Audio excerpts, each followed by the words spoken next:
Alzheimer's and frontotemporal dementia are not the same disease, but families are often told they are.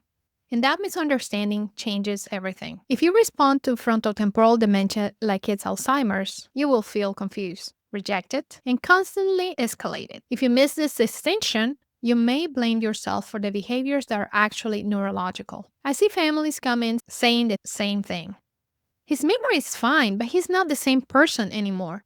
She remembers names, but she says cruel things. They told us it's dementia, but this doesn't look like what we expected. And what follows is frustration, grief, and self doubt. Families start asking, why doesn't logic work? Why doesn't reassurance help? Why does correcting make things worse? They assume they're failing, but the truth is, they were given the wrong mental model. Because Alzheimer's and frontotemporal dementia affect completely different parts of the brain.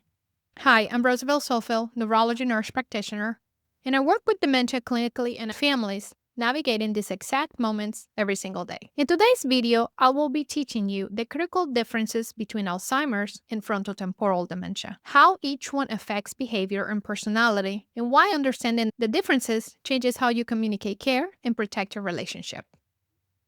Why these two dementias get confused? First, both Alzheimer's and frontotemporal dementia fall under the umbrella of dementia. Both involve neurodegeneration. Both eventually affect daily function, but they do not start in the same place. And where the brain is damaged, first determines what families see. Alzheimer's primarily affects memory early. Frontotemporal dementia primarily affects behavior and emotional regulation early. That differences alone explain most of the confusion. Alzheimer's disease usually begins in the hippocampus. This part of the brain is responsible for forming new memories. That's why early Alzheimer's often looks like forgetting recent conversations, repeating questions, misplacing items, difficulty learning new information. Personality, empathy, and social awareness often remain intact early. That's why someone with Alzheimer's may still appear polite, warm, and emotionally responsive in the beginning. Over time, reasoning, language, and orientation declines gradually. Alzheimer's typically progresses slowly and predictably. On the other hand, frontotemporal dementia, which affects the frontal and temporal lobes first, these areas control impulse, judgment, empathy, emotional regulation, social behavior. Memory might remain relatively intact early on.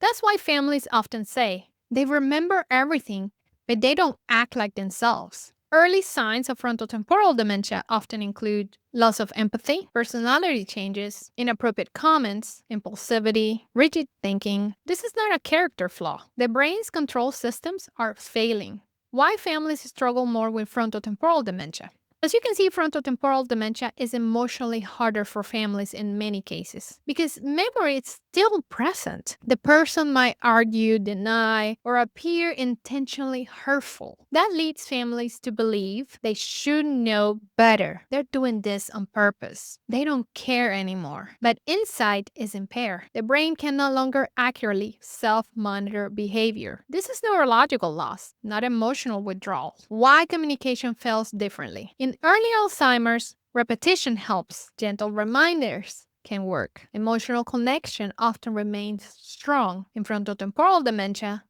logic escalates conflict, correction increases rigidity.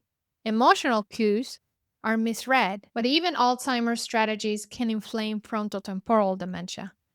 That's why families feel constantly off balance when the type is misunderstood. Here's the most damaging mistakes. Families assume memory equals understanding, so they explain, they reason, they correct. But comprehension and insight are not the same thing. In frontotemporal dementia, insight erodes before memory, and explaining does not restore it. Instead of asking, why are they acting like this? Ask, what part of the brain is not longer regulating behavior? That question removes blame from them and from you. If you're caring for someone whose behavior feels confusing, reactive, and emotionally painful, this dementia education series breaks down communication strategies based on brain changes. It is designed to help families protect connection, even when personality shifts are involved. Alzheimer's care focuses heavily on memory support and orientation. Frontotemporal dementia care focuses on structured boundaries and reducing triggers. Expecting empathy where the brain cannot generate it leads to heartbreak. Adjusting expectations protects both sides. Not all dementia griefs looks the same. Alzheimer's often brings slow, visible loss. Frontotemporal dementia brings early relational loss. Both are devastating, but in different ways. Families deserve language for what they are experiencing. Alzheimer's and frontotemporal dementia are not interchangeable. They damage different parts of the brain.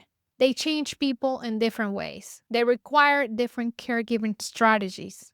Understanding the difference doesn't fix the disease, but it prevents unnecessary suffering. If this helped clarify what you're seeing, watch the next video because clarity doesn't just educate, it protects relationships. See you in the next video.